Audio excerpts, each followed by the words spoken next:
দেশের অন্যতম বৃহৎ সেচ প্রকল্প গঙ্গা কপোতাক্ষ জিকে প্রকল্পের অবস্থা নাজুক। কুষ্টিয়ার ভেড়ামারায় পদ্মা পাড়ে স্থাপিত এ প্রকল্প থেকে একসময় 4 জেলার কৃষকরা পানি পেলেও বর্তমানে 2টি জেলাতেই সরবরাহ কঠিন হয়ে পড়েছে। বছরখানেক আগেই 2টি পাম্প নষ্ট হয়ে পড়ায় ও পদ্মা নদীতে পানি কমে যাওয়ায় হুমকির মুখে ফসল উৎপাদন ও পরিবেশ। কুষ্টিয়া প্রতিনিধি শরীফুল ইসলামের তথ্য ছবি নিয়ে ডেস্ক রিপোর্ট। জিকে সেচ প্রকল্প চালু হয় 60-এর দশকে।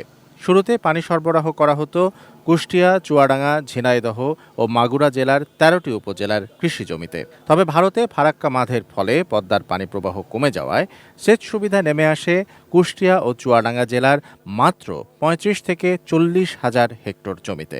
বছর খানেক ধরে প্রকল্পের 2টি পাম্পও নষ্ট, ফলে চলতি বড় মৌসুমে সেচ সরবরাহ নিয়ে আবারও দেখা দিয়েছে শঙ্কা। 3 নম্বর পাম্পটা মেরামতের কাজ চলমান আছে এবং এটা হচ্ছে জানুয়ারি ফেব্রুয়ারির শেষের দিকে আমরা এই পাম্পটা মেরামত শেষ করার আমাদের ইচ্ছা আছে। এ প্রকল্পের আওতায় কৃষকরা বিঘা প্রতি মাত্র 280 টাকায় বছর জুড়ে সেচ সুবিধা পেলেও এখন অধিকাংশই বঞ্চিত।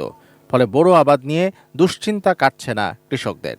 জিকে অনেক কম, শতকে 6 টাকা করে, বিঘায় 280 টাকা। ডিজেলে যে স্যালোই দিয়ে পাম্পের পানি তোলে, এটা তো অনেক খরচ। সংকট সমাধানে বিভিন্ন পরিকল্পনার কথা বলছে পানি উন্নয়ন বোর্ড কর্তৃপক্ষ। সিল্কোর সিল্ক অ্যান্ড শাইন, যাতে আছে আর্গান অয়েল ও ওট প্রোটিনের গুডনেস, যা আপনার চুলকে রাখে হেলদি অ্যান্ড শাইনিং। আমাদের যেহেতু প্রায় 1500 কিলোমিটার ইরিগেশন ক্যানেল আছে, এটা আর্দেন ক্যানেল, মাটির তৈরি অনেকটাই ড্যামেজ হয়েছে। এগুলো আমরা মেরামত করে পুনর্বাসন করব। শ্যালো মেশিন স্থাপন বিকল্প ব্যবস্থা হলে বাড়বে ধানের উৎপাদন খরচ, দুশ্চিন্তায় কৃষকরা।